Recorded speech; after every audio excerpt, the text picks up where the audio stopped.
Hi, I'm Ken Jr. and welcome to Train World TV.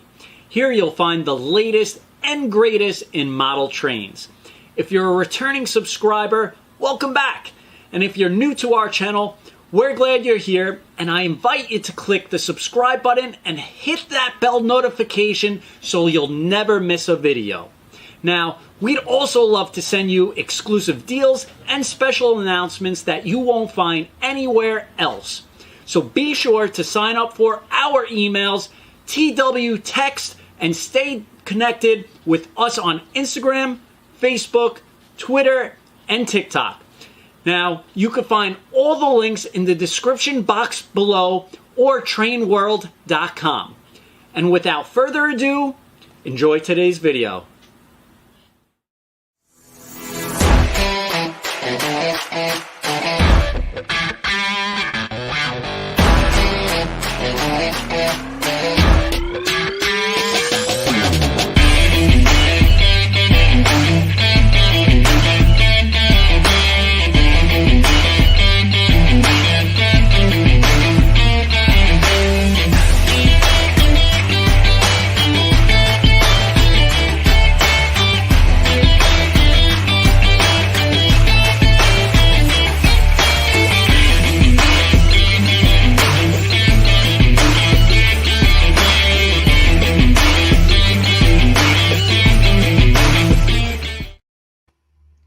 All right, and good evening, everybody, and welcome to Train World TV.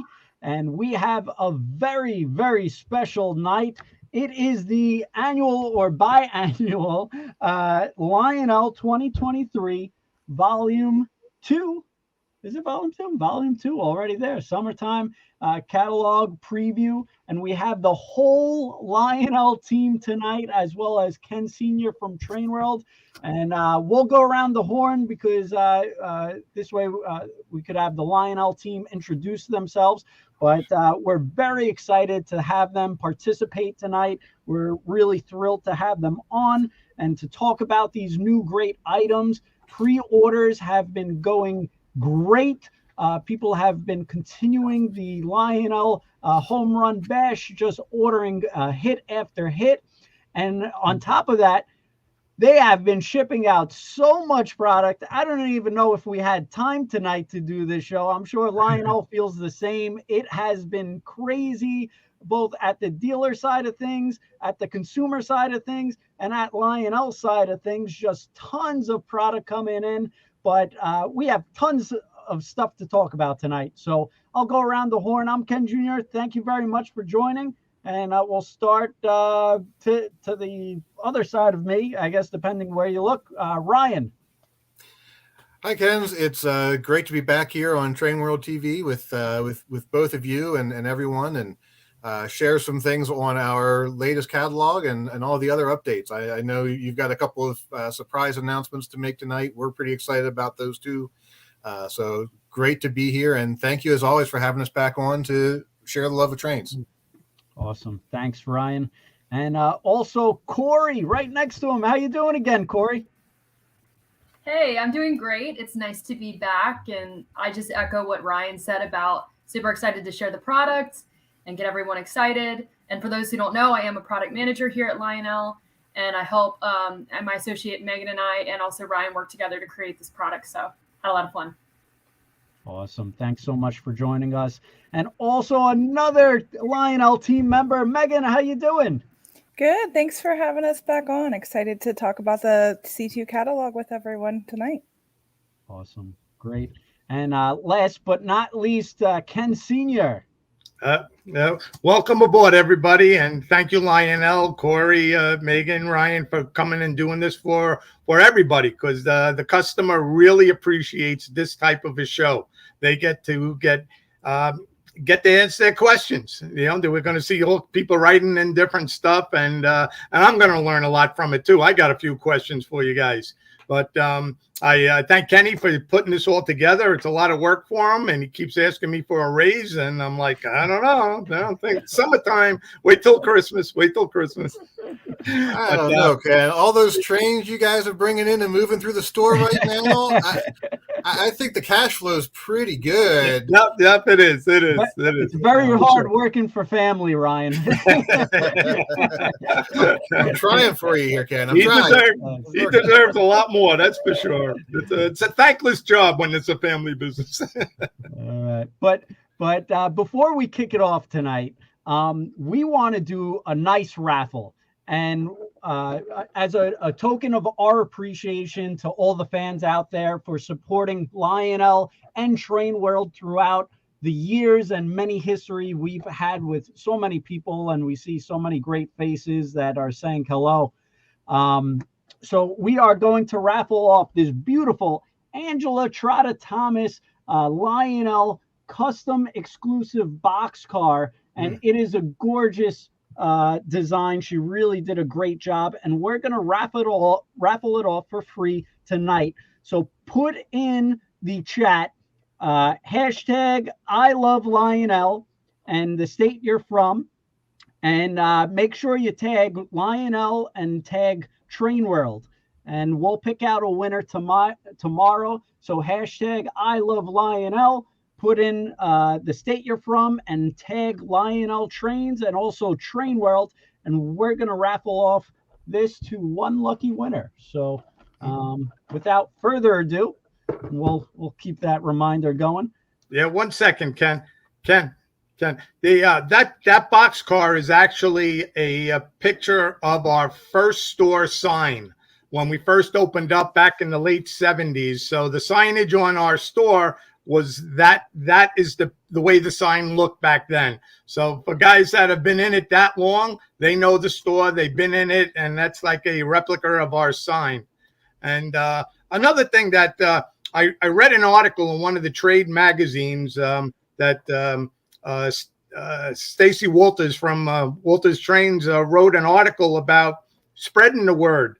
The best way to grow this hobby is to spread the word, tell someone, show someone, educate someone on trains, because we're really not going to see it out there on the big screens anywhere. And it's all about us just spreading the word. And you tell someone, somebody else will tell someone, show someone, bring them in to see a layout somewhere. And once they see the layout going, they just get the bug for it. I had a guy in here today. He had trains when he was a kid, and he still has them. He's pulling them out. The guy's 60 years old. He's finally going to pull it out again and just going to start playing with them and collecting them and, just getting in the hobby. So everybody do your part out there to your children, your grandchildren. Just keep spreading the word and make this hobby grow for all of us.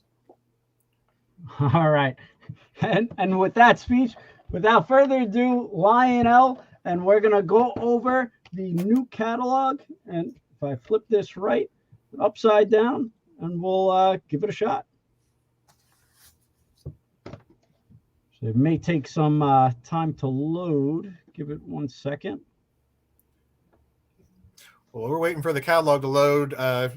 Ken, probably a good time to remind people that the catalog's been out for about a month now, and so the order deadline is coming up quickly.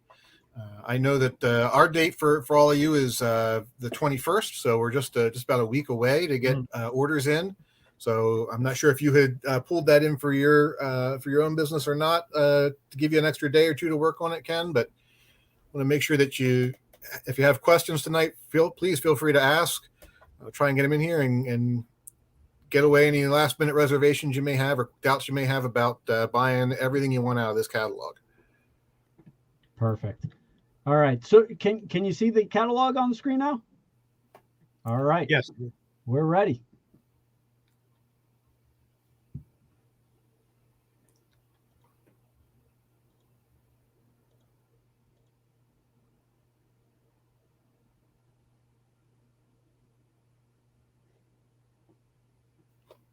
All right.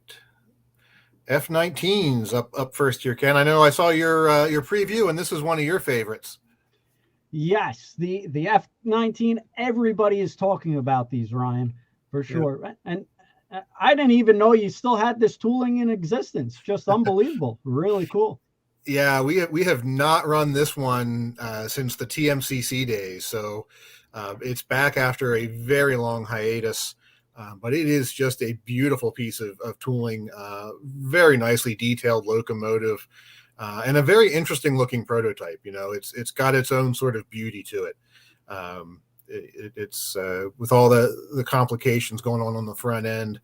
It might be a face only a mother could love, but I think there's a lot out there who sort of will be drawn to this engine just for that complexity and the detail. It's ruggedly beautiful. It's kind of like me, you know, in many ways. But you just got air pumps instead of a ridiculously gray beard hanging out there. So yeah, first time we've offered this with full legacy control and of course whistle steam and Bluetooth and all the other great legacy features. A variety of paint schemes here, most of them prototypical, but a few somewhat fanciful and fun ones as well. There were only 5 of these engines built in real life, and I think we managed to come up with about 8 paint schemes for it. So we're doing pretty well on this one. Yeah, Ryan, I got 2 questions that customers are asking. On the front of the engine, are those lights in the front, or are they painted silver? The lower ones, right? Okay, yeah. So there's a whole lot going on there. I think where I see the cursor moving now, you've got the headlight there low on the pilot beam in the center, and then up on either side of the smoke box door below the bell, that's silver trim. They put polished metal trim over that part of the air compressors. Then of course you've got the bell underneath the feed water heater. And then on either side of the feed water heater, the white lights that you see up there are the classification lights, your class lights, which with legacy now can be either white, green, or off, depending on whether you're running an extra section or an extra section of the train following behind, or just you can also just turn them off depending on how you like. So yeah, as burly as these engines were, the C&O shop forces took a lot of pride in them, and they put that extra little bit of trim wherever they could, like the air pumps, the cylinder head covers, things like that. And these engines were kept pretty nice and clean in service. So that's why you see we stuck with polished rods, and they won't have a high gloss finish on them, but they will have a nice overall clean finished look to them, so that they're not going to look like a weathered in service locomotive. Mm-hmm. All right. I noticed on my back orders that we took a lot of orders on that top one to the left, and they call it the Sportsman. Why do they call it that, and what does everybody know that I don't know? So the C&O used these on a lot of their premier passenger trains, and the first one was the Sportsman, and that was identified. In this case, they put the eagle on the front of the feed water heater there. So when you saw the eagle crest there, they got those when they were assigned to the Sportsman. And then about a year or two after the Sportsman was introduced, the C&O introduced the George Washington, which became one of their new premier passenger trains. And when the engines were in George Washington service, they had the silhouette of Washington there, and then also those locomotives got the George Washington nameplate on the side of the tender as well, whenever they were in service on that train.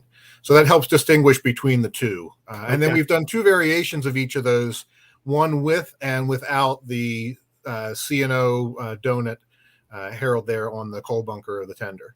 Okay. Then, Rye, we're also getting a couple of questions on the coloring of this. If it's going to be Russian iron blue? Very close to that. Very close to some of the darker Russia iron blues that we've used. The RFMP had a nice, dark, rich blue boiler on a lot of their locomotives, particularly the passenger service locomotives. And it just really helped these engines stand out that much more. The F-19s themselves didn't go to the RFMP, but they did order some locomotives very similar in appearance to the F-19, and also got some earlier classes of Pacific secondhand from the C&O. So it seemed like a pretty plausible and reasonable what if to us, and such a beautiful paint scheme that we felt it was definitely worth including that here. Right. And the Christmas and Halloween, it just went unbelievable. Crazy for these. Exploded. Best things in the catalog. Best things. I think they certainly are definitely up there with it. And Megan gets a big shout out on this as my queen of Halloween. She reviews and approves everything Hey, Megan. Halloween in the catalog. So all these wonderful things that you see, definitely give her a round of applause for that. And that turned out so nice. We don't normally do a lot of Christmas locomotives in the Volume 2 catalog, but we felt that this engine deserved to have one done up for the Christmas as well. Mm-hmm. And we took some care to make sure that the colors and the decoration on that will match the passenger cars and the E8s that we put out in Volume 1. Yeah.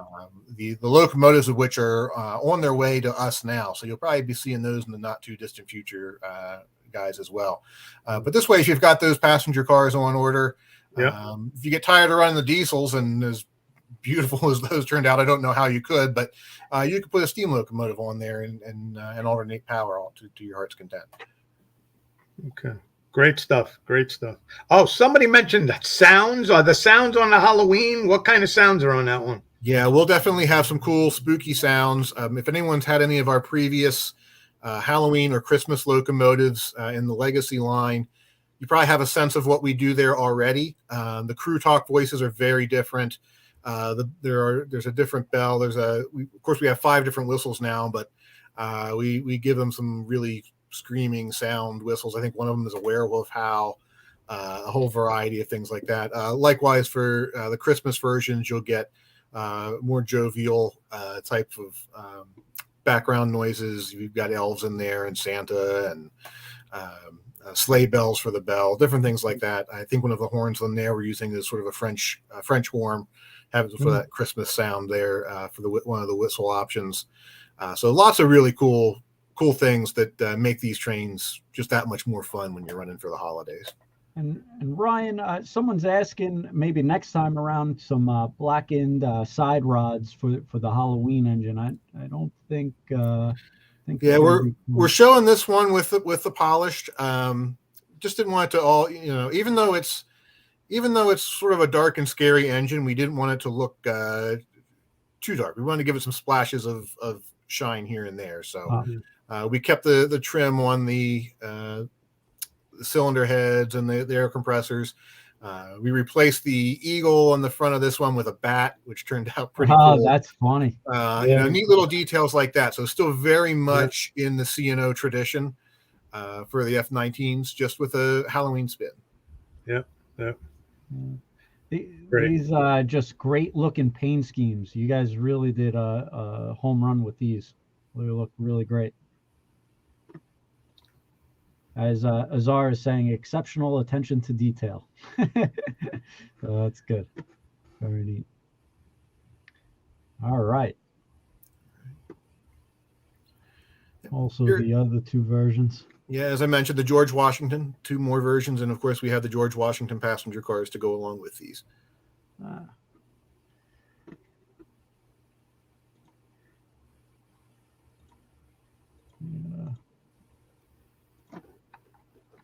Keeps on reloading here, but the F-19s, I was so surprised about how many people ordered them. They did really great. All the versions, just really nice. And here are some passenger cars to go with them, correct? Yes, those replicate the George Washington on the C&O. Our standard 18-inch passenger cars, these come with the flicker-free LED lighting, interiors detailed with figures, die-cast trucks, really nice cars. We've been building these for years, and the same quality that you're used to. The last time we ran the George Washington train was the last time we ran the F-19. So it's been decade and a half at least, maybe or so on these. So we figured it was about due to let them run again. Mm-hmm. Yeah.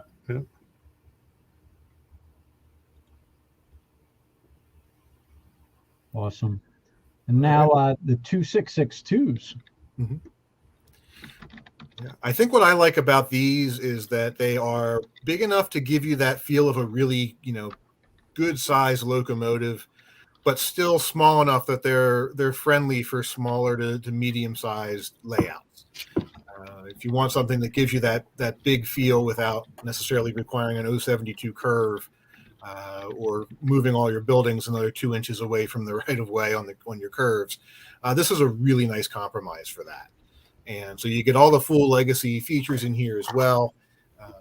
In a locomotive that, again, it has that big engine feel for sure, but just a little bit more manageable on layouts with tighter curves and tighter clearances. Very neat. A variety of road names here, most of them, stand-ins or fictitious for ones for railroads that had similar looking 2662s. And then we have the Western Maryland Scenic 1309, which has been one of our most requested engines to bring back into the lineup since it entered excursion service a couple of years back now. In the midst of everything we were going through, they managed to finish a steam locomotive, and it's a beautiful engine and one that we're happy to have in the catalog here, along with 5 cars that match the current excursion consist. Should you want to have a prototypical passenger train to put behind it. Beautiful.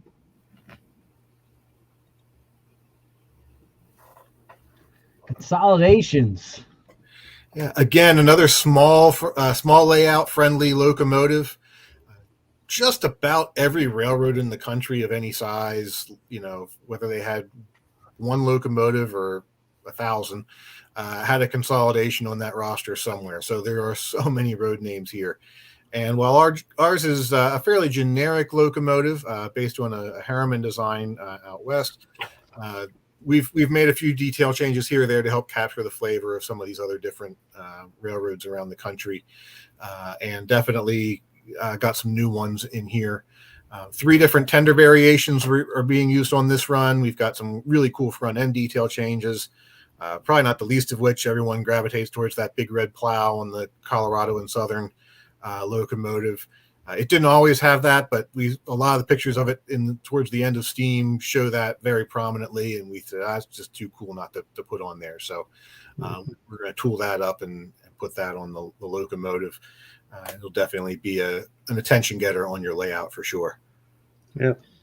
Now on the tender it says Burlington route, but it's called the Colorado and Southern. I see under the number of the engine it says C&O there. So how do those two join together? So the Colorado and Southern was a wholly owned subsidiary railroad of the CB&Q. It goes back to original charters for the railroads and state politics and so forth. There's a couple examples of that you'll find, nationwide. Okay. But that's the history behind it there. So they had at this time period they used the Burlington's main deco schemes to put it that way, with Colorado and Southern sublettering, and that lasted all the way up into the Burlington Northern years. You would see a lot of Burlington Northern diesels with CNS sublettering under the cab windows to denote that as well. And Ryan, we got a good question from Kevin. He wanted to know what color exactly is that Seaboard airline, because that's pretty unique. It is a unique. I don't know what I would describe it as other than a Seaboard airline green boiler. Okay. It's kind of, I want to say sort of seafoamish might be the closest thing I can think of in if I were shopping for paints at Home Depot or Sherwin-Williams or for my bedroom, that might be the section I'd start looking in. But definitely it's a light greenish gray, a cool green gray look, and I just think it's cool. We saw some photos of these, and I said that's just a good looking locomotive, and we'll add a splash of color in here. And I was looking for something southeastern to fill in that part of the region of the country here in the Consolidations, and that one just spoke to me, so we put it there in the catalog. And honestly, I think it's one of my favorites. I think it just has a nice clean look to it, and add a little bit of color. Mm-hmm. M1s.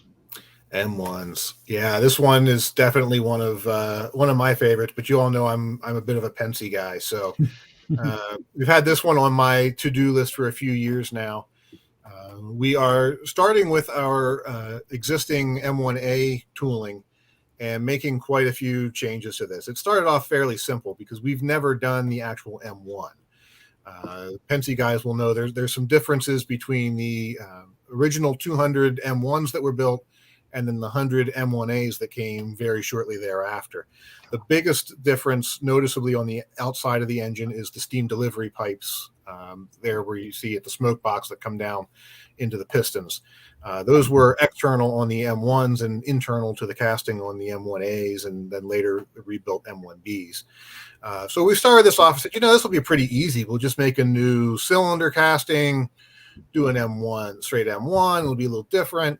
And then Dave and I sort of started digging into it and said, well, if we're going to do something, what if we, fix all the little nagging issues with the old M1A tooling? So we put quite a bit of design into this, done a few more changes, especially around the front end to reduce what I always thought was a bit of an exaggerated overbite or underbite on this thing around the pilot trucks to accommodate the bigger spacing for the O54 curves. But we're also moving the switches up underneath the dome, so you won't have to pick the locomotive up and put it down to when you're doing your programming or turning smoke on and off, which is a really nice feature. Dave and I are lazy, so we really like that and do it on locomotives whenever we can. And all the tenders are unique. Detail changes, and of course, a lot of tender options and things on these as well to duplicate these locomotives at various stages of their lives. Skeeter is asking if you could explain the cabs on the tenders or the different features. So most of the M1s were assigned to freight service.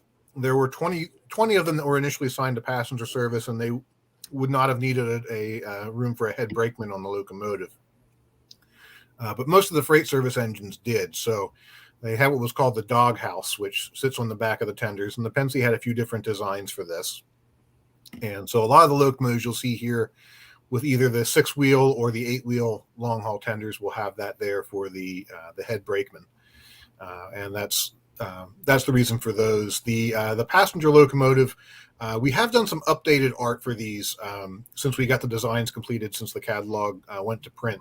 So if you go on to Lionel.com, you'll see some updated images which will show some of these details that we're talking about a little bit better and a little bit more clearly. The passenger locomotive, as we were putting things through and designed it, we had that doghouse on there, but in reality, it would not have that. So we'll do our tender without the doghouse on the Penske version, Penske passenger version down there in the lower left, the fancy one with all the stripes that everyone loves.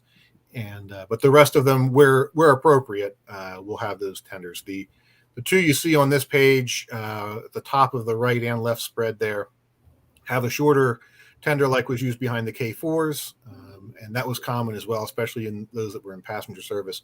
And that tender didn't have a doghouse on it, but the larger tenders typically did. And so we'll make sure that gets done appropriately. And we followed prototype photos for each of these locomotives to get the details as close to possible for all of them. The Penske had 200 of these things, and they can talk about standard all they want. No two of them were exactly the same. So you'll see different front ends, different headlight arrangements, different pilots. As I said, probably the biggest thing you'll see are the different tenders. Do note the different minimum curve radii for those of you who may have some tighter curves on these for some of the big tenders, especially that big 8-wheel tender. It's just ginormous, and you're going to need the 072 curves with that thing. Yeah. Ryan, in the catalog, it looks like there's grime on the engines or weathered. Again, that came from having to work from our old to build up our art from the samples we had on hand. These will have our standard dark green locomotive finish boilers. Most of these do have the darkened side rods that you see standing out pretty clearly there in the photos. But outside of that, these will not have a weathered appearance to them. They look pretty good weathered. You should try it. Well, Penske didn't wash them often, so certainly would encourage folks to give it a try. But we'll leave it up to you to weather your own steam. You mentioned dark green. The boilers are dark green, or? Yes, the boilers, the tender bodies, for the most part, everything above the running boards on these locomotives was actually a very dark green. And depending on the lighting and how dirty they were, you may or may not ever see it. But that was the case from about 1891 up until into the diesel era, really up until 1968 on the Pennsylvania Railroad. Locomotives were painted dark green. That debate is always fun because some people claim the green was painted over black, and some people think it's just black. Nobody knows. Everybody has their own slice of what the color is. It's amazing. Yeah. Color is one of those things. We can have one of those nights, can be a great 2-hour show that will destroy the internet when we get into that one for sure. That's I'm right. going to need something stronger than my flavored water when we have that call. Very cool. All right. These have garnered a lot of attention, which I thought was surprising because, you know, FEFs have been done, but a lot of people want them. It's amazing. Yep. Yeah, I think, you know, this is one of the classic big three for the Union Pacific. And it's been a few years since we've done this one. Not terribly long, not as long as the M1s or the F-19s for sure, but it's been a few years, and we've since redone the Challengers and redone the big boys. So time to bring back the FEF-3 again, and of course in some slightly different detail variations here and there, and some new paint schemes and some old favorites. And I think, you know, people said the same thing when we brought the big boys back in the last catalog. You know, oh, you just did big boys. Is it time for big boys again? And what it shows is that, and I think you guys know from the sales, it was time for big boys again. Yeah. Well, we had that many more new guys jump in the hobby during COVID, so they needed to be satisfied for sure. Exactly. It's a great sign that the hobby is growing, and we have new people getting involved all the time. So there's still demand for more FEFs and things in the marketplace, and that's something we should all be really, really happy to see. And like many people have already said, I think it's the Challenger paint scheme that just brings attention to it. It's like you flip that page and it's like wham, just hits you. But a lot of people at first, I think a lot of people are a little hesitant when they saw the coloring. What is that? But now it's like grown to a cult classic. Everybody's like going into it. It's amazing. It's like it's crazy. It's become a phenomenon.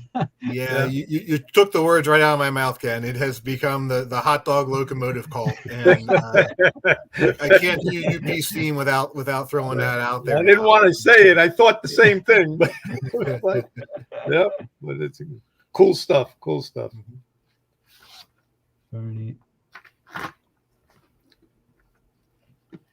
Some tenders to go with it. Yeah, and we sort of hinted that these would be coming with the big boys. A lot of people said, "Oh, I need an aux tender to go with it," and I said, "Oh, just hang on. We didn't want to hit your wallet for everything all at once, so we've got some aux tenders here. We're using the veranda style tender tooling on this, just a little bit different than the aux tenders we've done in the past, and in some ways, I think closer to the way they are now, because these have been rebuilt again since our previous aux tender design.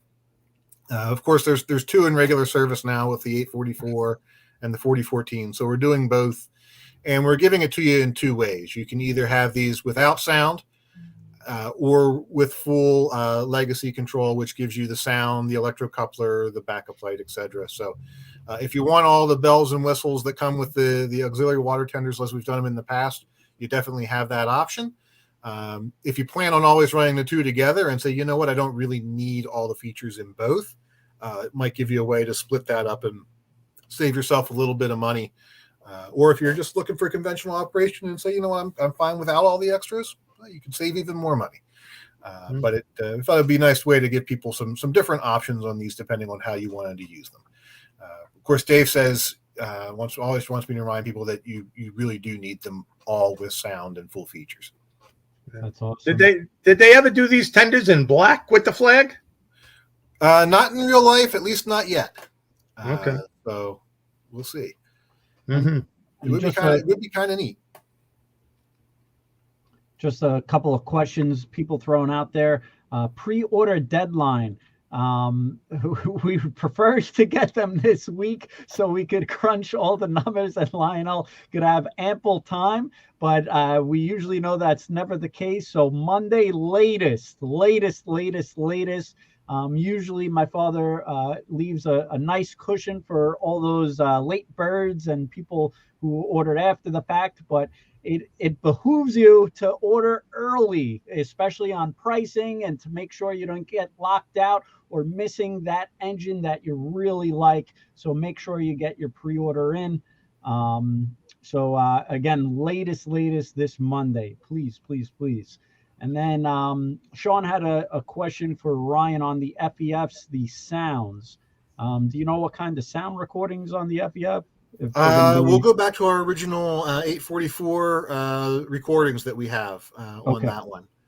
Okay, We've awesome. used that whistle before, but it's 844's whistle, so we'll keep on using it. And of course, now we do have additional options in there as well. So I think we put probably one of the Challengers and Big Boy whistle in there too as two of the other options. You'll have to forgive me if I can't remember what all 5 of them are off the top of my head, but yes, definitely you'll have an authentic UP sound out of that. And the tender sounds, they're asking about the tender sounds. Yeah, the tenders, you get general background noises, of course, especially as the train's moving.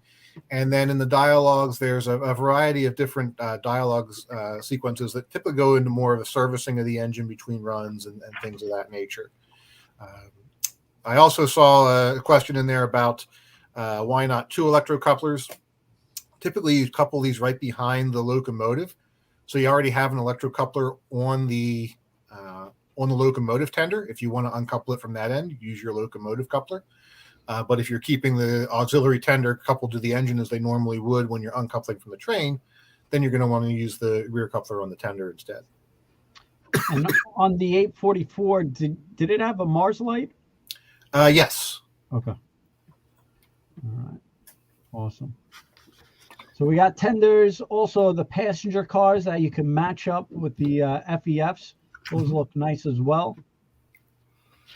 In the classic Overland scheme, the two-tone gray, which was around for sort of a few years, bit of an intermediate paint scheme.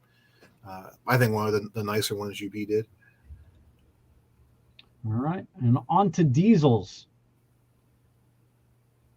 SD50s. I heard a lot of buzz about this. I was very surprised. Yeah, this is all new tooling. It's an engine makeover that, in my opinion, has been overdue for a few years now. Best way I can compare this is if folks have seen and know our old existing SD40-2 tooling compared to the SD40s that we did. Now that's probably been almost 7 or 8 years now too, but adding the kinematic pilots, adding more road name specific detail like different battery boxes and trucks and fans and rooftop details and so forth, really gave the engine a complete upgrade. We've had things that we've sort of called an SD50 in the past, but they were really never always that close to a real SD50. So this gets us an honest to gosh true SD50 locomotive in a variety of road names with a variety of different road specific details finally.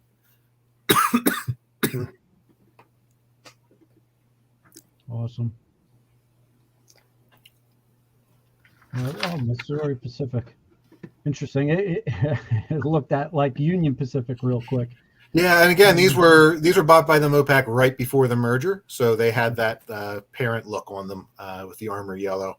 And then they eventually, of course, did become part of UP's fleet. I'm sure we'll probably do a Union Pacific version in an upcoming run.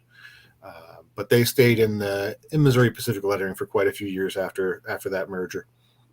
And for the most part here, you'll see two road numbers empowered for each road name, and then a third unit as a super base locomotive, which is not powered, but you have all the same light and smoke functions, and then a larger sound baffle inside, which takes the space of some of those other of those motors and gives you some extra beefy, bassy sounds, which are really nice. Yeah, and that's good to know when you guys are ordering, because the super bass is non-powered, so that's a good little fact just so you're aware of. But it has some great features. A lot of people like to pair them up with the actual powered units. But you do see that price difference in list. So it's the difference on that. And then some more SD70 Aces. Yeah, the modern engines are just always great sellers for us. Union Pacific with their new revisions of their paint scheme is going to be a popular one for sure. I don't think you ever did that because it's a brand new paint scheme, correct? Correct. This is the first time, Awesome. and UP is only just getting started repainting the fleet. So yeah, you'll still see the big flag for a lot of years to come, I'm sure. But we'll start sprinkling some of the new ones in there as well. And then Norfolk Southern and the Heritage program, we had a lot of luck with the UP, bringing back the UP Heritage engines. And the NS program is now 10, 11 years old. The real locomotives are starting to go back through the paint shop. And since they dumped 20 of them on us at once, I kind of felt that there were probably a lot of people who wanted to collect more than they could afford back in 2012 when they all came out. So we'll give these another run through the shop, but we're going to spread it out over the next 4 catalogs. So if you're an NS Heritage guy fan, and you're saying, hey, I don't see the Southern on here, where's my Reading SD70? Rest assured, you're going to see that in the not too distant future as we cycle through these over the upcoming catalogs.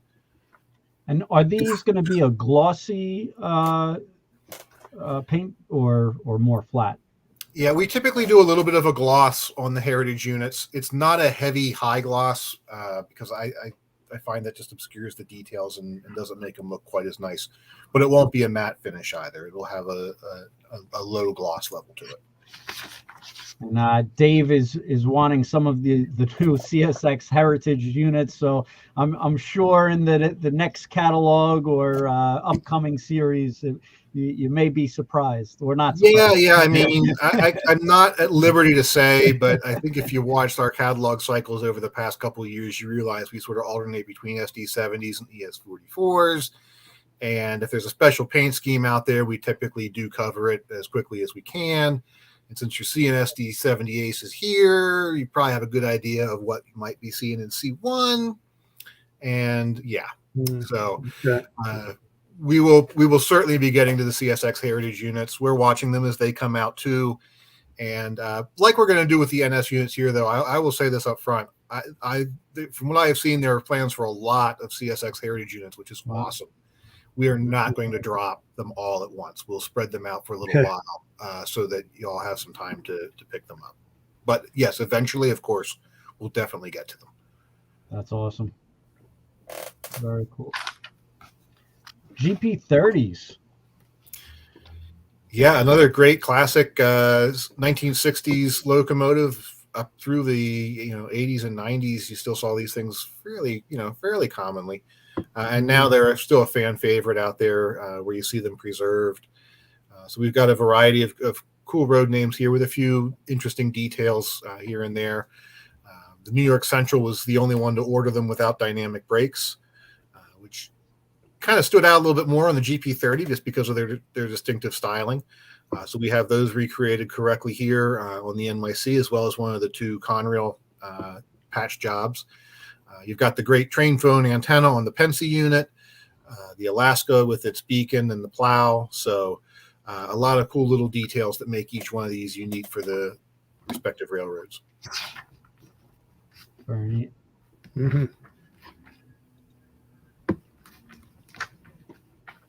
Some F7s. Yeah, F7s are kind of like the consolidations of the diesel world. I don't think I'll ever run out of road name options here. So we've got quite a few. Excuse me. And typical the way we've done things in the last several catalogs, you've got an AA pair where both units are powered. Both units have lights and smoke. One unit has sound, and the other unit is silent. And then if you need more sound and power, we've got an add-on powered B unit with the smoke as well. And then we've got the non-powered super bass if you really want to up the volume a little bit on these and give yourself a full ABBA set of locomotives. And lots of, again, road name specific details as well, like horns and lighting options.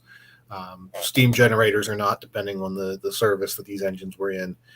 So we do like to add all those little extra bits and pieces where we can on these to make them unique and special. Beautiful. Okay.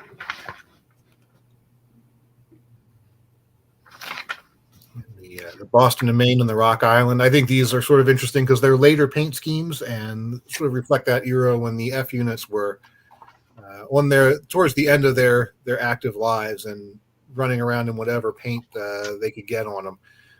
So you saw some unique paint variations from one engine to the next, and seeing an actual true matched consist was rather challenging. So that's been a popular thing for us over the last few years for some of the engines and railroads of this era, and I'd like to see that continuing here with the F unit.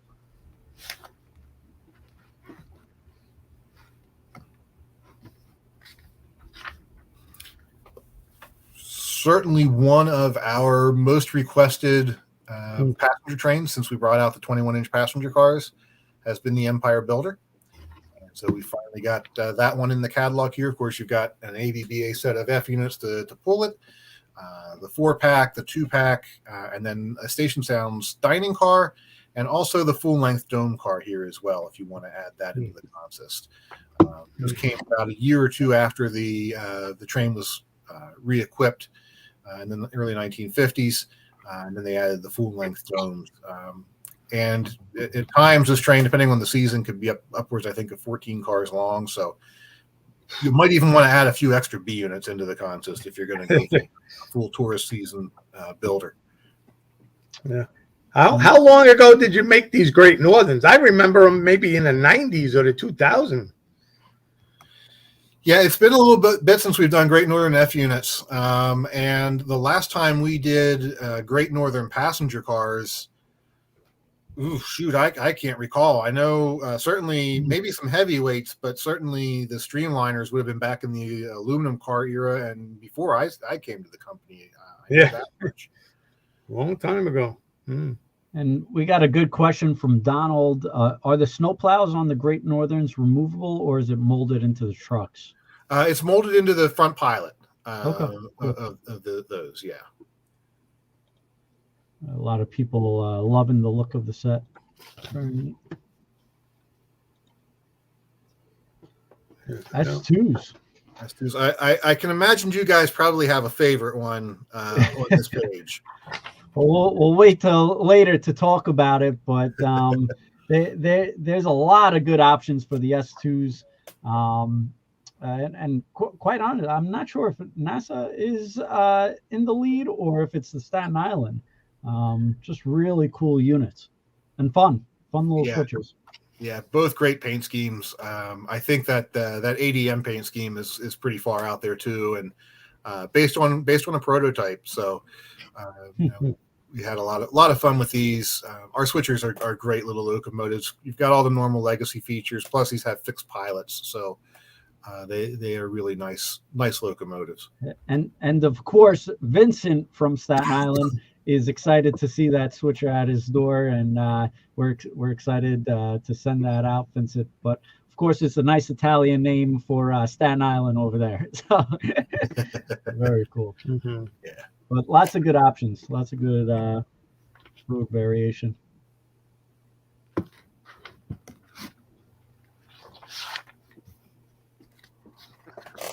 And I guess this is you always do like a high-end a premier set. Is this kind of like the big set of the catalog? Yeah, we've got 3 sets in this catalog, 3 of our high-end sets. To go with the SD50s, we've got the Lehigh Gorge Scenic, one of the operations on the Reading and Northern.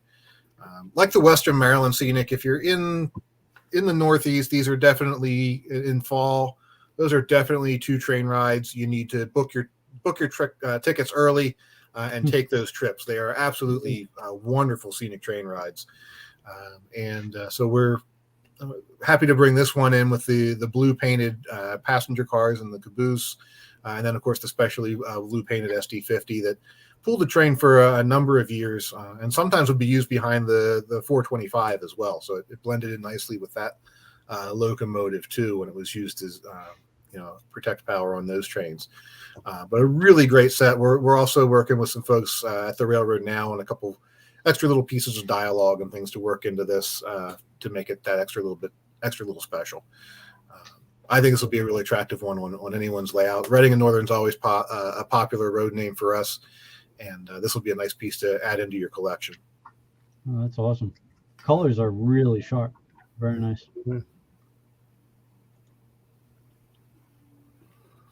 And then we've got 2 more high-end sets here. We've got the Western Pacific Feather River Freight, 2 of the last 4 F units that stayed around on the Western Pacific there up front.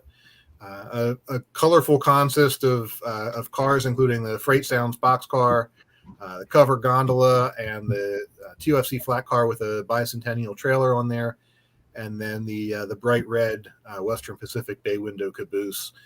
So for West Coast guys, I think this is a really attractive train and one that would be the start of a really fun freight train to add some more rolling stock to. And then coming back east, we've got another M1 set here for the Penske's middle division. It's really one of the places the M1s were known to be best. And so the 3 freight cars in here, you've got a covered hopper, a gondola with Coke canisters, another Freight Sounds boxcar, and a N5 caboose. These cars all depict industries that were along that stretch of the railroad. So they all sort of fit into that theme in that region of Pennsylvania. So kind of a neat little piece that pays a little bit extra homage to that region of the Penske. Very neat. And for this caboose, does that go in the actual set? That the Western Pacific caboose, yeah, that would be part of the set. Mm-hmm. Okay, very cool.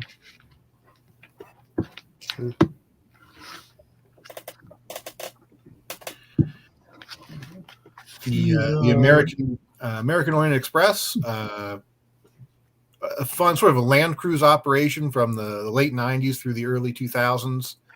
And just a beautiful train. I saw it once trackside, of course, especially given I was much younger at the time and couldn't have afforded a ticket if I had wanted to. Never saw the inside of it, but even just trackside, this is such a beautiful train and a fun one to bring on to layouts. You've got all told here a total of 8 different cars you can add into the train. At its peak, this got to be about a 22 car train, and was usually pulled by Amtrak motive power. They would rent locomotives from Amtrak. So this will look great behind your F40 PHs or your P40s, P42s, and it ran all over the country. So no matter where your interests lie, you could justify this as a train on your layout. And I think a lot of people would be happy to see these.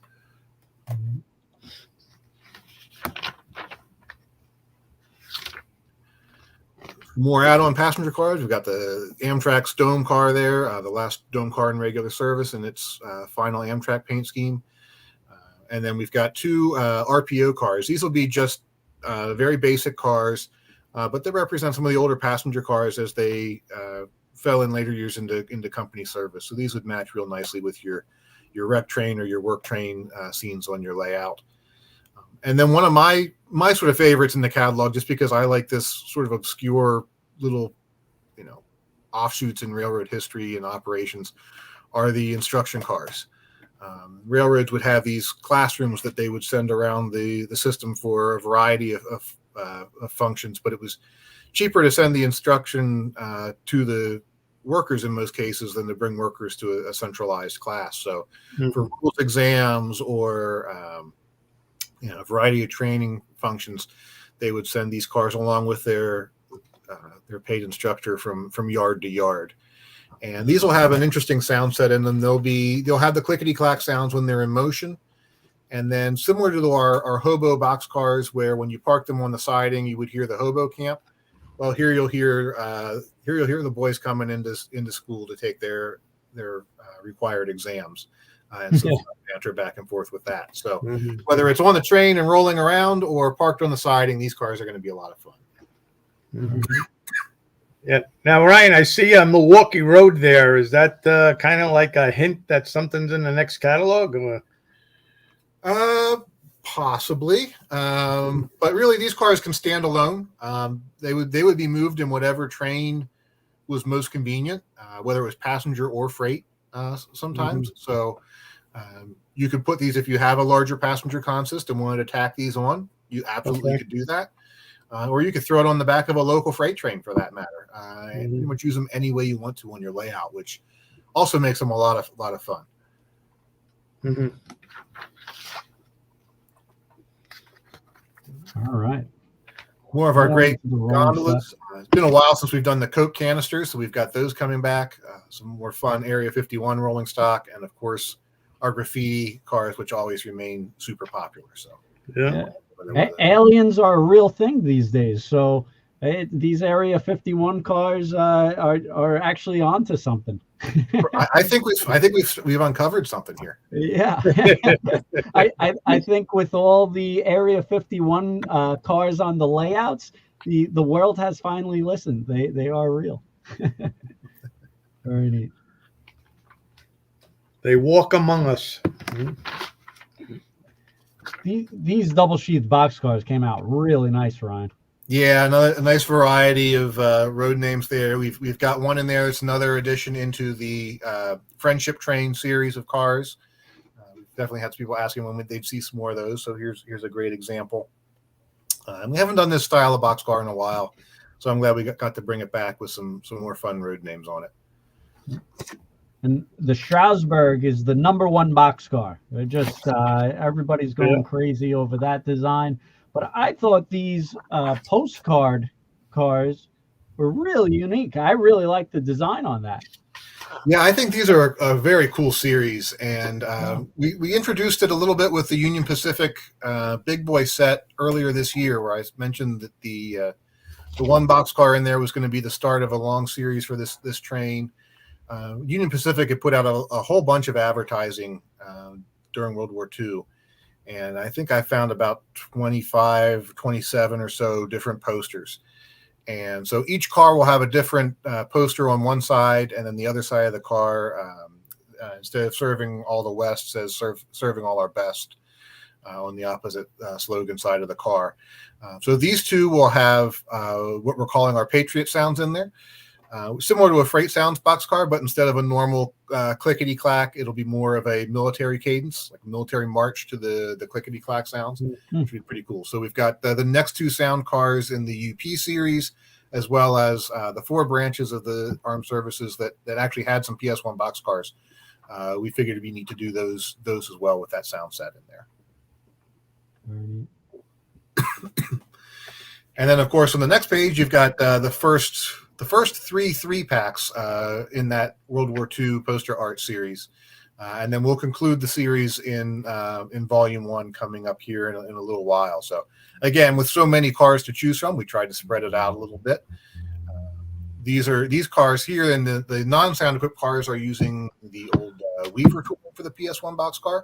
Still has a lot of separately applied detail, not quite as much, particularly on the underside of the car.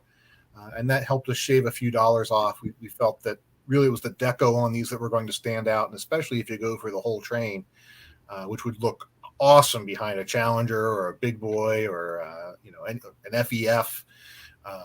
You'd want to have that have that experience. So I think these will be a big hit, and you start your series now and keep going in volume 1. The Big Boy set that you guys are making has one of these in it, right? Yes, it has one of the PS1s with sound. It'll have the normal Freight Sounds in that car. Okay. As opposed to the military cadence. That was the other thing we wanted to do, was we're alternating the sound sets up a little bit. So these two cars have a different sound than the one that will come in the Big Boy set. And typically what we recommend is you take one of the sound box cars and put it maybe every 6 or so cars in the train. You don't need them all bunched together. And that'll give you a nice rolling sound as the train goes by. And with each one just a little bit different, it's going to make the sound even that much more cool as the train's rolling around your layout. So if you get the 3 sound cars, and there'll be a couple more sound cars coming in the next catalog too, spread them out between some of the 3-packs, and you end up with a really cool, long, and entertaining train from start to finish.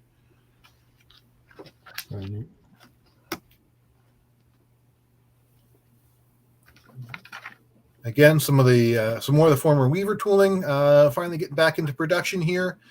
The PS2 CD covered hoppers, so many road names on these, and we're doing these for the most of these are available as a single car or a 3-pack in the same paint scheme. But then, just for the fun of it, with all the great colorful grain co-op paint schemes that came about in the late 1960s through the 1970s. We did a couple of 3-packs just with a nice variety of those that are just going to brighten any freight train you put them in. All right. Really cool. They pop out and they're different. Mm-hmm. A lot of different stuff you haven't really seen before.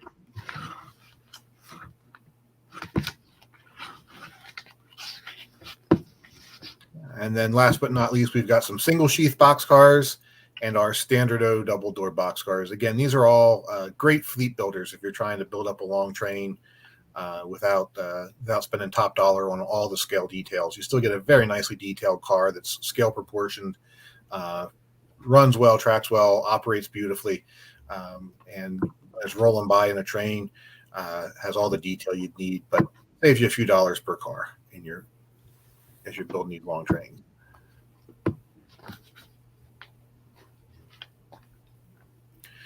All right, our John Deere licensing. This will be a great place where I can transition and let Megan pick up here in just a second. And catch your voice again. Yeah, catch my voice. I don't know where it went tonight, but Megan and Corey have been having all the fun with the John Deere product in the traditional side of things. So we've started to get into it now with the scale rolling stock as well. We've got 4 different flat cars here with the die-cast tractor loads on them.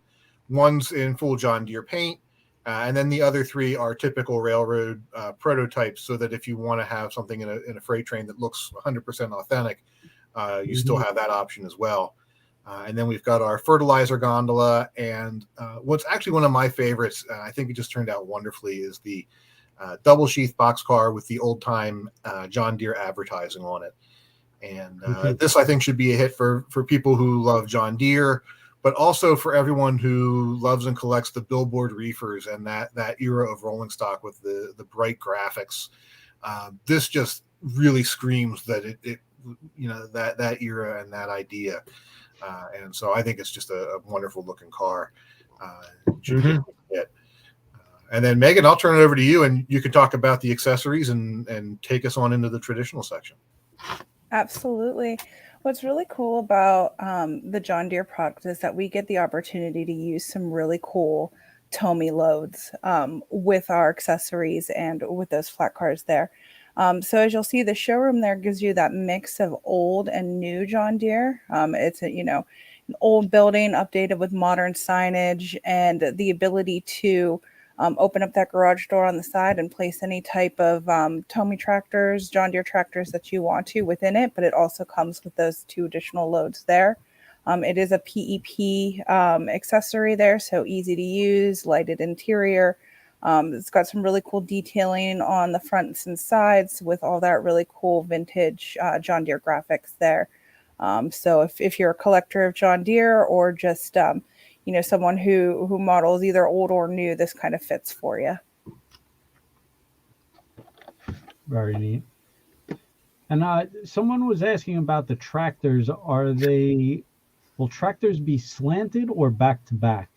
I'm not exactly sure what that means, but as far as the loading goes, right now we have them on there slanted Okay. so that they would fit. If you look at prototype photos, there were a variety of ways of packing these on there, but usually they were parked at a little bit of an angle so that they could squeeze a few more on. Sometimes they were parked at that angle, but reversed, so front to tail, so forth down the line. If they're only carrying 1 or 2 tractors, then they might just put them on parallel to the train. But usually they would angle them a little bit to get an extra tractor on there. it's awesome. And now they want it in Caterpillar too.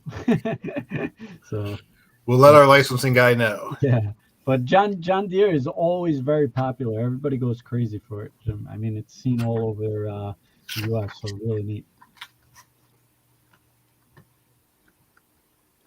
All right, moving into the traditional world, starting off with LC 2.0 locomotives.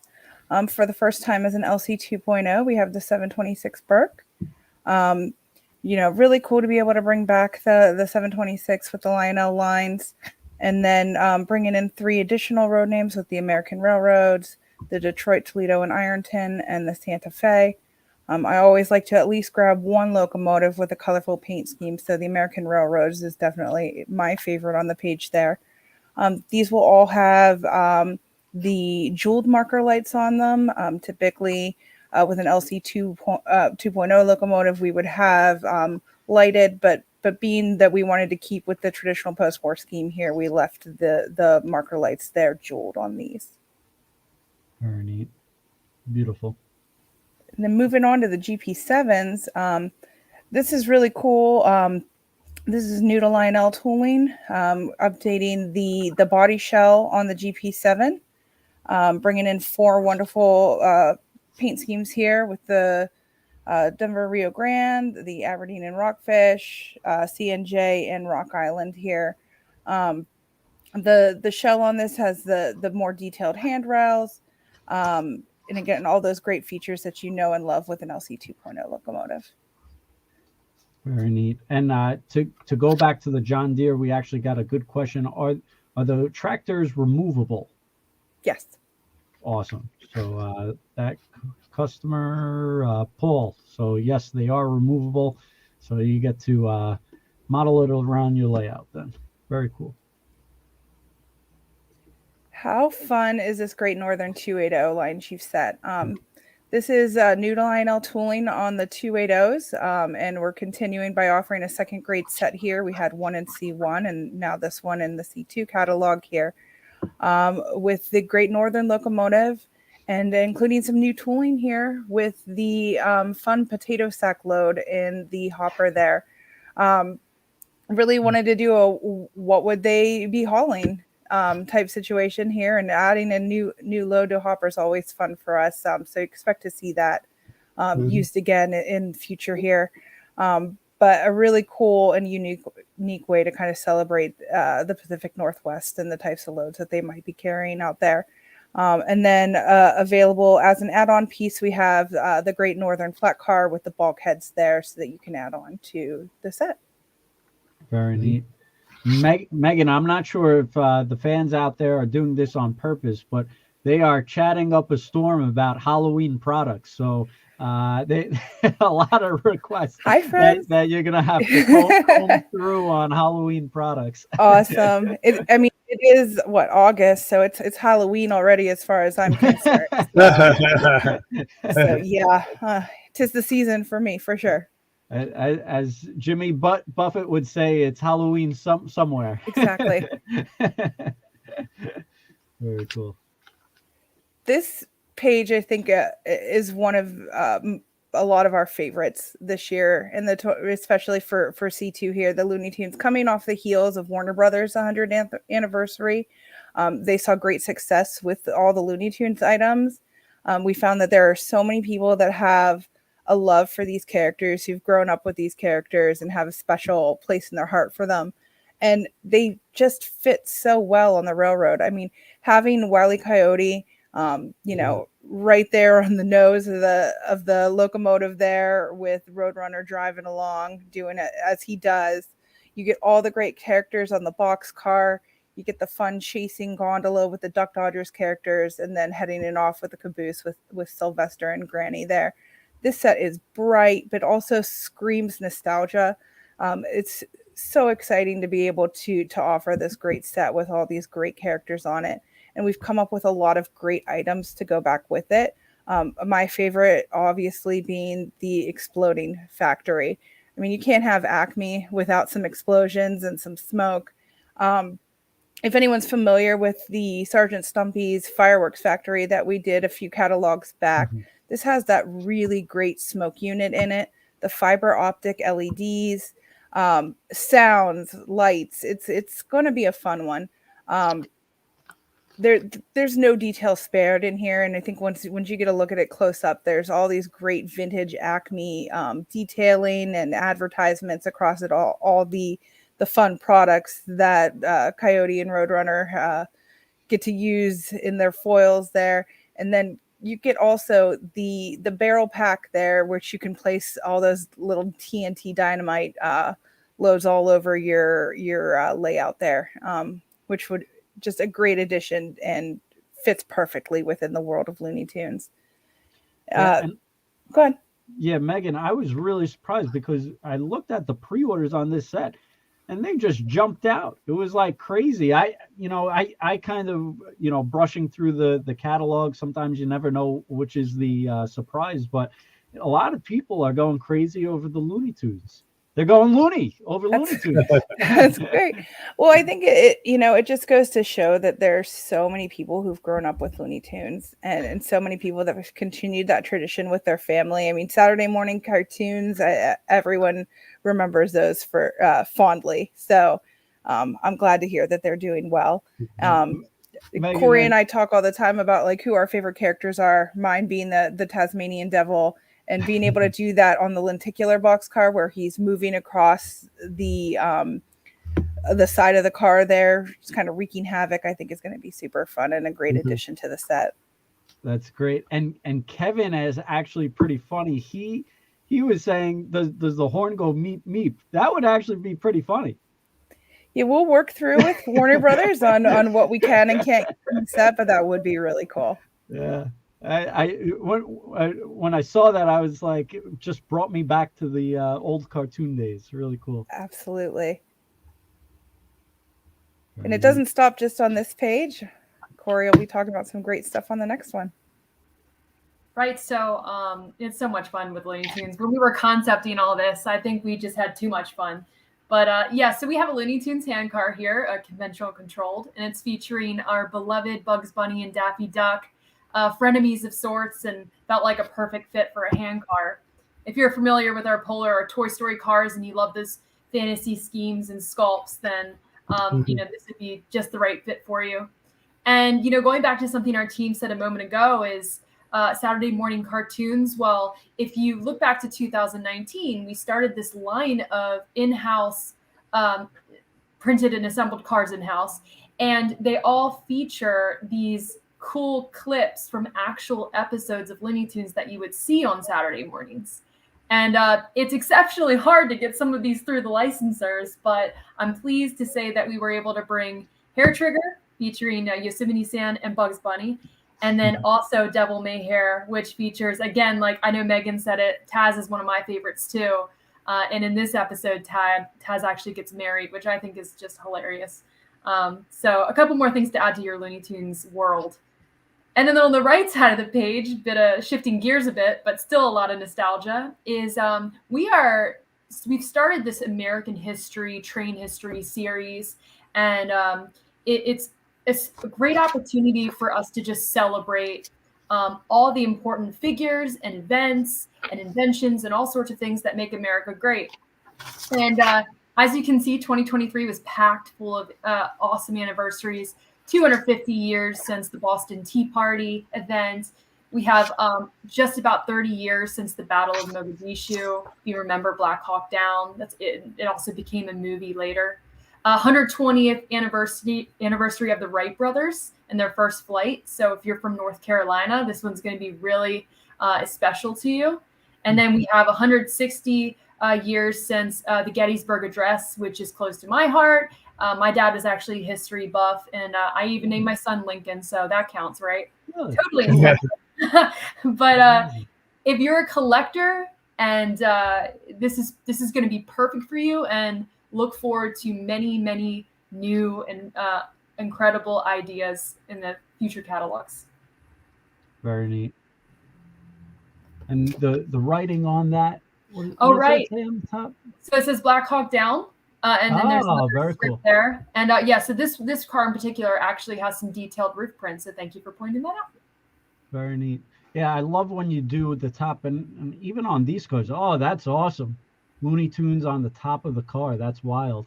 That's the look and feel of all those neat. Looney Tunes cars will be consistent. Yeah. So it'll go back with your others. And this was actually one of my top picks, the Looney Tunes hand car. That was pretty cool, I thought. Yeah. The color scheme ties back to Megan's awesome set too. Very cool. It's different, something different. Rounding it off here, we have the Weather Balloon Defense 2-pack. As you'll see there, it says limited availability. These are expected to deliver by the end of this year. Actually just saw some deco pictures of them. They're coming out great. So I'm excited that that they'll be delivering to you guys. So if you haven't gotten your pre-order in yet, get it in now, because once they're gone on these. Mhm.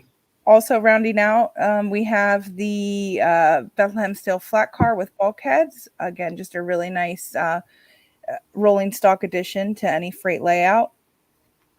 And then last but not least, we have some smoke fluid bottles there. You know, for someone who might be picking up the Acme Exploding Factory, what's great about these new bottles here is that they'll be able to reach those hard to reach smoke units there. Having those needle applicators on there, really a good addition to anyone who's got some serious smoke on their layout. Those will come in 2 packs and fit a standard size Lionel bottle of smoke fluid. Very cool. And before we get everyone off of here, it's probably important, and hopefully Mikey's paying attention to this. National Lionel Train Day again every year. Dad, are you paying attention? Do you know when it is? Yep, it's first Saturday in December every year. It's a big day. It's people are already in Christmas mode, and they just putting up the trees and train around the tree. It's nostalgic. It's what you do with a train set. You just put it around a tree. That's it. So even though this is a summer catalog, Lionel, Train World, and all the dealers are gearing up for National Lionel Train Day. So make sure you save the date already, Saturday, December 2nd. But wow, tons of great products. Unbelievable. And Kenny, you still got that Mickey Mouse hand car that's like a big hit this year. It's just it's affordable. It's a remake of the original one from the 1920s or 30s, whenever they made it before, and it's a home run. And you can collect all these different colors they have, but the red one is in all your hobby shops for sure. Very cool. Well, I want to thank Lionel so much for coming on tonight. And we actually have a special guest later for the post show. We're going to do an after game party. And if anyone wants to stay on and join, you're more than welcome. But we also have Chris Rains, who's going to be joining us a little later tonight, hopefully in the next near so minutes. But we're going to be talking about his exclusive engine and some of the Lionel Train World exclusive items that we have listed. And I was telling Ryan before, I think we got like 5 or 6 already announced that we just listed today, and actually announcing live on TV. So I'm not sure which one you want to do first, and I'll leave it up to Ken Sr. Wow. Okay. Well, we just got in the Flying Tigers, and we've been shipping them out in the last couple of days. And let's bring on Chris first, and we'll talk about the product together. And hey, Chris, how you doing? Hey, Chris. Evening. How's everyone doing? Good. All right. Everything good. Everything good. Going through the whole catalog and learning a lot. And, I've been watching the whole thing. This is great. Good. And you actually had some top picks of yourself for the new catalog, which you were kind enough to share. Yeah, well, I always go after all the whimsical stuff. So yeah, it was a natural that I was going to go for the Christmas and the Halloween engine, but very cool. It's all, Lionel's always tempting. That's the tricky part. You see all kinds of things in there and you start imagining it all in your layout, and it's overwhelming every single time. That's right. That's right.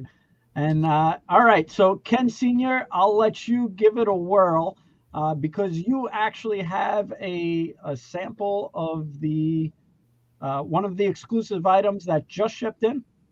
Yes. Yeah. We got in the Flying Tigers that we did a custom run on that Lionel created. And it's I'm not a military guy. I never served, not because I didn't want to. They just never picked me at the time. I guess they stopped picking people. But all the veterans out there are going to love this stuff, and they know exactly what these symbols mean and what they are. But it's an amazing, beautiful engine. They really did a great job, Lionel, with this thing. It's the Aleutian tigers, which they've been talking about on the news lately because Alaska's been having some wildfires up there, I guess. And that's the Aleutian Islands where these people, volunteers would fly and secure our borders up there. So there's two versions of this, Flying Tigers. Number 49 with the gray bottom. And then number 50 with the mustard bottom, just like the Flying Tiger logo on the front of it. So these engines are beautiful. They're big. They're beautiful. It's very limited run on these things. We didn't make a lot of them because we were doing two different ones, and we had to get our numbers in. And we just said, okay, we're going to make X amount. And so that's a very short run. So probably be very collectible down the road on those there. And we also this year made the Long Island hobo car with sounds and dialogue. And this car came out very nice, too. A lot of the Long Island guys, of course, have been picking this thing up. It's just a big car and just great looking, great color schemes. Lionel just does a great job with their different type of engines. And I got a couple more to show you before we announce stuff that we never announced. And while you announce that, I don't know if Lionel sleeps at night because they are shipping so much product. It's unbelievable. And it's all amazing product that people want.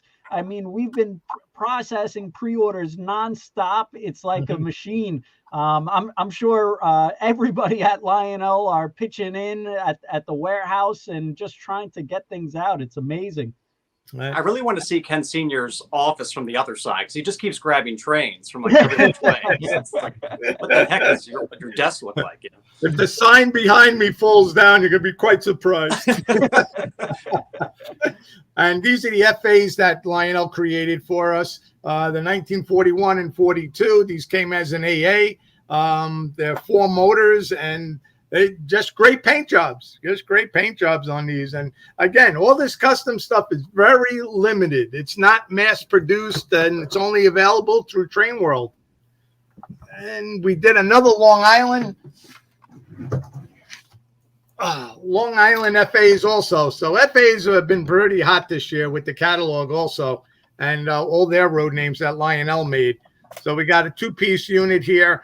And on this particular 2-piece unit, we actually sell them individual also. We sell the one unit as legacy, and then the other unit we sell as conventional for the guys that, you know, they just run the old trains and they'll be able to run a Long Island Railroad conventional. But great graphics on this stuff. Very nice. Long Island Railroad. And what else we got here? Ken, you want to show them the new stuff that we're going to announce, or you want to show them Chris's engine?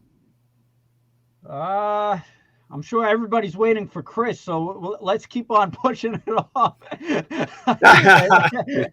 and we'll go by the new announcements one by one. Actually, let's give it off to Chris. He's been no, I'm kidding. This is your show. You do whatever you want to do. All right. I'm just excited. That's all. I'm just excited. I spent all last evening signing certificates of authenticity so I could overnight them to you. So I'm ready to go, you know? Yeah, we're going to be putting them in the boxes starting tomorrow as soon as we receive them. And we'll be shipping them out tomorrow on. And it just, Lionel did a fantastic job. This is the Katie SD70 that they came out with about 2 months ago. So this one is like the hottest one of the group. And now Chris is just a KD guy. So it's his favorite railroad, and he wanted to make something special out of it. So, Chris, you want to do the honors? Well, I wish I was holding it, but I'm not. So unveil, Ken, and we can talk about it, right? Yeah. And we took more orders on this engine than any other engine we've ever sold of Lionel. It just... your following of internet guys and our following of our customers and the custom engine and putting it together. It's just a home run. So all these guys are going to be very happy. It's got your logo on it, and it was a good process putting this thing together. So here we go. Up Ken goes. Now, Very one of cool. the neat things about this is that going back, gosh, this was like what, Christmas of last year we started talking. And the original concept of this was I called Ken Sr. and I said, hey, could we take the Katie that I'm holding in my hand and take the second half of it and black it out? You know, and that was the original concept, right? And then what we noticed is that, you know, in the rendering you may have seen it was more red. And I was like, well, that's cool too. But I originally wanted it to match the prototypical SD70. Well, Yep. lo and behold, the one that Ken is holding, the production model, will actually match the prototypical version that was made. So it goes along with the original vision. What I did notice, like if you're looking at it, you might think the front was supposed to look more splashy red. Our original vision was that it would match these. So I think it looks really cool. I was showing it to my daughters today, and they're like, Dad, what do you have it yet? I was like, no, they just got it. It's going to come in soon. So I cannot wait to put it on the layout right in front of this one and get them going. That's what I wanted to see. Yeah, both of them together. That is great. Yeah. Mm-hmm. And I couldn't be more grateful for, you know, the team at Train World, Ryan and the Lionel team for pulling this together. There was so much that went into making this, and the reception was overwhelming. So again, thank you to everyone watching who ordered one. They're going to be shipping out soon. Each one has a certificate that I signed, and I'll be doing a video on it as soon as I get it. So That's awesome. And fantastic. also, Ryan shared a picture of the actual engine that was really neat. And I think the colors are really spot on when you compare it side by side. My computer loads again. But so that these colors just kind of match and blend into the real engine. And they did a really great job kind of grabbing the essence of the actual train. So it's kind of, you get the best of both worlds on it. Yep. And that's what we were looking for. So Ryan and Megan and Carrie and the team, thank you all. As always, you're phenomenal to work with. Well, thank you all. This was a fun project to work on. And I liked your concept of starting with the prototype heritage unit and then sort of evolving from there into its own thing. And to your point, I think if you have the two of these together on a layout in the consist, it's going to be a really nice pair. And that's sort of the challenge with the heritage units is, you want something to pair with them, but there's really no real other train that pairs with them like Right. that. So this gives you the best of both worlds for people who like the look of a 2-unit lash up with similar paint. And the order numbers on this were fantastic. As far as the color choices, as you said, Chris, stick close to the original when we started. And so we actually went back to the original color chips from the first run of Union Pacific heritage units that Lionel did 13, 14 years ago now. And those were the colors that we spec'd out for both the new run of Katie units also, of course, but then also yours so that they would tie in together that. So if you've got an old legacy one from the first run and you've added Chris's engine to it, it should pair up nicely with that too. So, so And there of course, you go. It has the RBP touch because I do wear the black shirt all the time or a navy blue, but I wanted to go with black. So you have the darkened, of course, the black latter half of the engine. Then we darkened the fuel tank and the drivetrain. So most Union Pacific engines, I know they have that silver color, but this one is a blend of that and the world of RBP. So, and I think one of our fans out there is kind of onto something. And maybe next year, a unique custom Katie caboose. If only. Very interesting. So why didn't we think of that? But drum roll, I guess. So another Lionel Chris Rains RBP Train World exclusive. We're going to be putting out a matching caboose. So this is still in the works, but we are taking pre-orders on this caboose that will match the engine. So this is first announced here on Train World TV. Yeah. And on this caboose, the trucks are painted also to match the engine. So it's a pretty cool thing. There's a lot of detail involved in that. Very cool. So a lot of people excited about that. Good idea, Skeeter. Yes, Skeeter is a psychic. Yeah, very much. Very much. Well, that was the big thing that everyone was asking for. Like we announced the engine, and it was overwhelming about the caboose. Everyone's like, "Hey, well, what about a caboose? Can you just make a caboose?"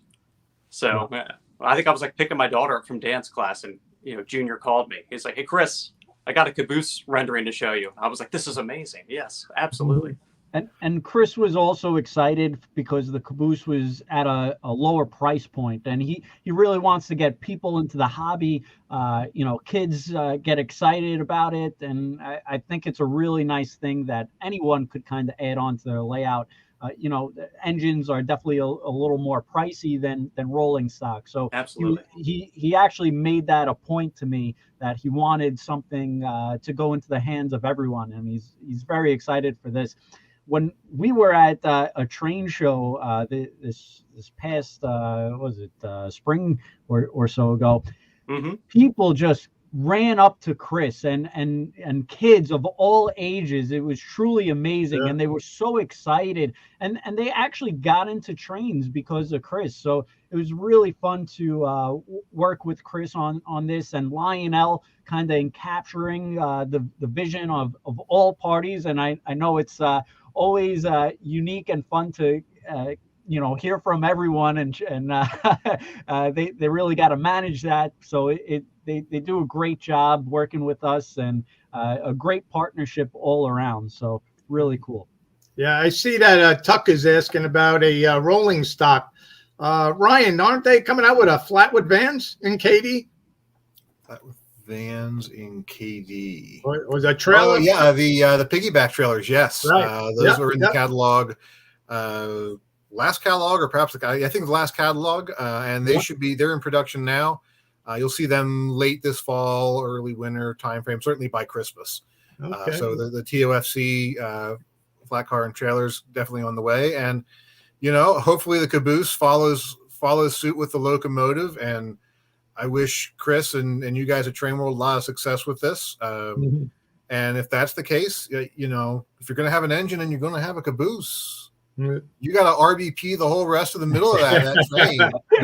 And Megan, we need to talk line sheet next. Yeah, this could be like the annual marketing genius. It will be the annual Christmas car, and you will just get it and continue your train as we go along. We're taking Ryan and promoting him to marketing manager now with that. Ryan's gonna look like Santa by Christmas. Look at that beard. Father Christmas right there. Yeah. How much does this engine weigh? My arms are killing me. You're doing a great job holding it up, Ken Senior. Well, put that one back in the box and send it to me. Just to sign the bottom of it for me. Just a little longer. A little longer. All right. Going downhill, I think. Very cool. And Skeeter, we only have a few left. Chris, as he said, he's actually shipping and mailing out the COAs to us, and we'll be inserting his signature along with every single engine. And Chris, I'm sure, is always around, so hopefully he'll also do some other cool stuff with it. But really neat. Make sure you get a hold of that. So the engine, caboose, both made by Lionel. Really great tandem. And we also have 4 new announcements as well tonight, Ken Senior. So let's bounce over to that screen. And a lot of stuff. So the first one, we saw that Ryan did the S2 switchers in the catalog, and I was like, wow, that is such a neat engine that we're going to need to do something. And as soon as my screen loads here, we could display it. But the Long Island S2 switcher. And quite honestly, I don't think this has ever been done in O scale, and I'm sure I'll get a chime or so if they have been done. But I think this is pretty new and fresh and something unique. And Lionel just did a great job on these little switchers. And what layout doesn't need a switcher? So again, these are Long Island, kind of a replica of the actual engines out there. So really neat. They did a great job. So that's the first item. And again, we want to thank Lionel because it's impossible and very complicated to get everything done, and ideas shooting back and forth, and just ideas shooting around. So we really appreciate them working with us on all these projects. The second one is another Flying Tiger, and the paint schemes on these, they just do amazing jobs. Just really unique American volunteer group with the iconic paint scheme, just really neat. Lionel just does amazing jobs on these Army units. Just really amazing. Stunning.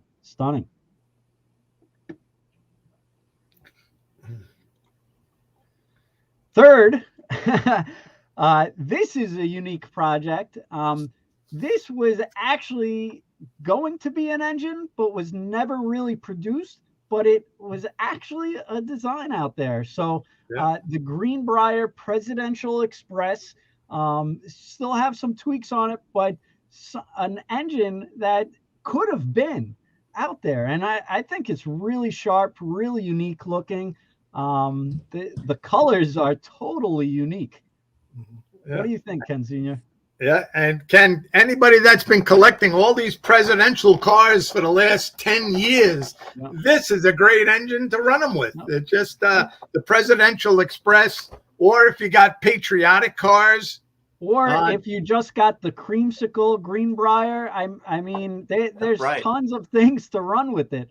Unbelievable. I don't know what it is about it, because it's like, it's like a freight engine, but using it for something else. I think there's something appealing to me about that. Mm-hmm. This engine's going to be a home run. Just because it'll run the presidential cars. It'll run with that. And good color schemes. I don't think there's a two-tone green engine that was ever made by anybody. Well, the Cino 614 was repainted into this color scheme, never ran in this color scheme, but it was sort of the idea that it might also pull the train, but the diesels would have been the alternative to that. And when we did the Greenbriers here this year, I was right on the fence of do I do the green one or not, and ultimately ended up deciding, we'll hold that for the second, a later release. So, and I'll tell you what, it was the first thing everyone said, why didn't you do the green one? So definitely you will see that engine from Lionel somewhere down the road. And maybe some passenger cars to go with it. So if you want to start your train now and get a head start on it, and you're looking for that sort of an operation, another reason to go ahead and pick this one up from Train World, because as you said, even if it's just a standalone piece, it's a really good looking locomotive. Yeah. I think this is going to be the home run of our customs anyway. It's just very appealing, and it's a presidential. It's a presidential engine, and we're getting into presidential elections, so it kind of fits in. All right. And last but not least, the Santa Baby boxcar, and something really unique, different. And my father drove Lionel crazy with this one, but they were all good sports. And I think it came out really unique, different. Yeah. Back in the old days, they always had these pinups of the airports, airline, the military planes with the girls, and Santa ones and soft drink ones with the girls. Oh, we figured let's make a Santa Baby boxcar. And they did a good job with it. They did a very good job making this car. So, can you blow it up bigger, Ken? Or no. Okay. All right. All great stuff. A lot of neat stuff, and there's other things in the works. And I don't know how Lionel has time for all this shipping, creating new product, and I'm sure Ryan, Corey, and Megan are probably already on the next catalog, but it's crazy, wild stuff. Yeah, it's I tell you, the train enthusiast is they're getting a good bang for their buck, boy. They get a lot of stuff being made, a lot of good stuff for them. They don't know what they're going to buy next. It's just so much stuff getting thrown out there that's good. It's just everybody's got great ideas, and thank you guys for sending in ideas. Because sometimes we tweak it and change it around, and but I think the Greenbrier, after Chris's engine, the Greenbrier is the next big one. Mm-hmm. And so before we tap out for tonight, I want to appreciate Lionel. They've extended tonight's segment by many moons, so I really appreciate that. Just everybody's top pick, and we'll start with Chris, and we'll go around the horn. And don't forget the I Love Lionel Trains raffle. We'll pick a winner out tomorrow, so put in the chat I Love Lionel Trains, tag Lionel, tag Train World, and put in your state, and we'll try to contact the winner tomorrow. But Chris, we'll kick it off to you. Top pick. Top pick in the catalog is the Halloween steam engine. Mm-hmm. And I liked the Berkshire throwback for the post-war. Mm-hmm. And if you haven't ordered my engine yet and you're interested, there's only going to be a few left, so you might want to get on it. Because I've already had people emailing me saying, hey, Chris, how do I get your engine? So right here, trainworld.com. They still have a few, so get them while you can. I think a lot of people in my family are buying them too, so it's kind of crazy. All 270 was all Chris's extended family. I have coworkers that bought them too. So yeah. Ryan, you're up next. It's like ask me to pick my favorite child. And I only have 2 kids, but there's like 600 items in this catalog. Yeah, I can't take one of Megan's projects, even though I really love that Looney Tunes set. I won't do that to her. And Chris took all of our other great ideas out of the catalog. So I think I'm going to go, what the heck? I'm going to go Conrail SD50. Cool. I got to go with my true passion. But there are a lot in this one that I really like. Thank God for employee discounts. That's all I can say. It's fun, Ryan. A lot of people picked the SD50s. It was a surprising shocker on that one. So that's cool. All right, Corey. I love those F-19 Pacifics. I really like the Christmas and Halloween versions, but that Christmas one is too good. I just can't help myself. So. Very neat. Yeah, it's definitely a eye stunner for sure. Really nice paint scheme. And Megan, we'll roll it over to you. I think you'd think that I'd pick the Halloween item, and it sure is up there.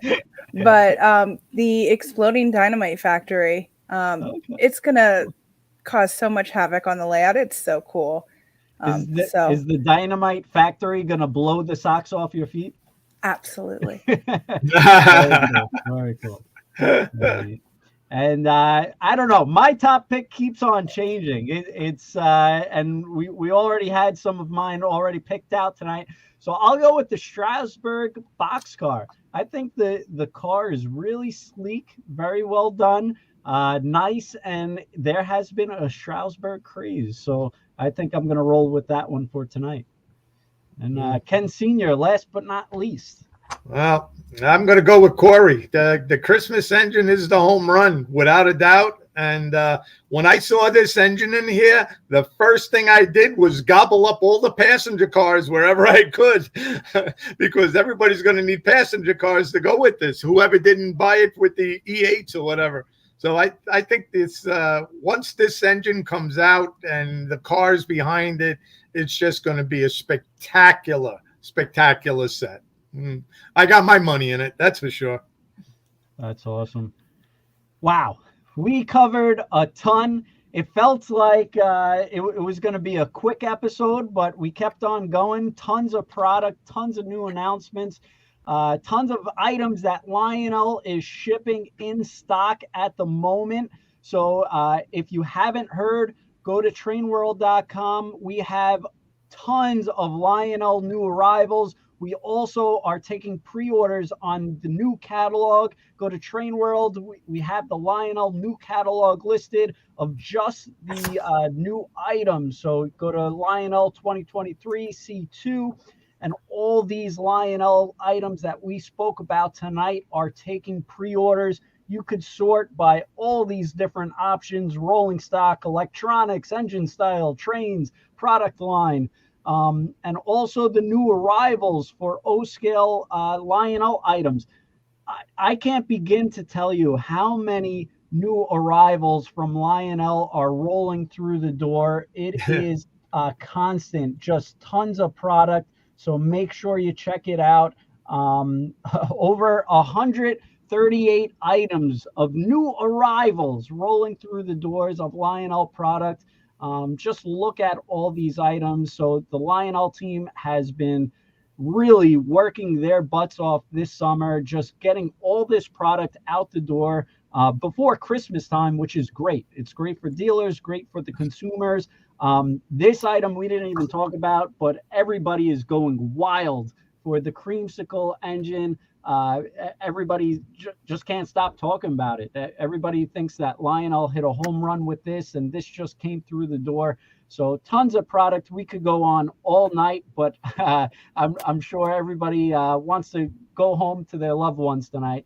So we'll end it at that. But thank you, Lionel, so much for everything, from the exclusives, from helping the dealers, from helping the consumers. Thank you for putting these shows together and wanting to be willing participants on all these shows. We really appreciate the whole Lionel team. Ryan, Corey, Megan tonight, thank you so much for being on. Hopefully you could tell by the comments that everybody out there really enjoys it. Truly amazing. And Chris, thank you so much for working with us and Lionel on these exclusive items that and designs that you thought up of. Just amazing stuff. And thank you for everything that you do for the industry, because really a lot of people have come into trains, started out into trains, and just rolling more into trains because of you. So kudos to you. Nope. Thank you all and everyone watching. 100%. Yeah, one thing. How come Lionel didn't have a train set in the Barbie movie? What happened? Mattel? We'll put that as an idea for next year. And, but thank you, everyone, so much. Ryan, Corey, Megan, Chris, Ken Sr., thank you, everyone, for coming on. And make sure you get your pre-orders for the Lionel trains, no matter who you get it from. The order deadline is coming up. For our order deadline, it's this Monday, so make sure you get your pre-orders. Thank you, everyone, and have a great night. All right. Good night, everybody. Good night.